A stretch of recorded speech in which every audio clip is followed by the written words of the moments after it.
నేను తరచూ ఒక విషయం చూస్తుంటాను, మీరు మరోలా అనుకోకండి, మీకు ప్రయోజనకరమైన విషయం కాబట్టి నేను చెప్తాను.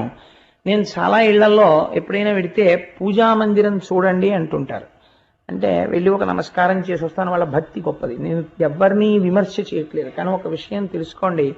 నేను తరచూ ఇళ్లలో చూస్తూ ఉంటాను, ఒక మెట్లు లాంటివి ఒకటో రెండో కడతారు.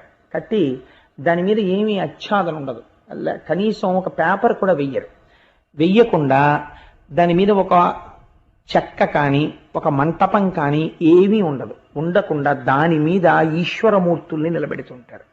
దానితో పాటు శంఖము మొదలైనవి కూడా పెట్టేస్తుంటారు.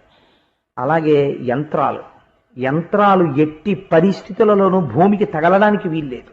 చాలా మంది ఇవాళ మార్కెట్లో సబ్బులు అమ్మినట్టు అమ్మేస్తున్నారు యంత్రాలు.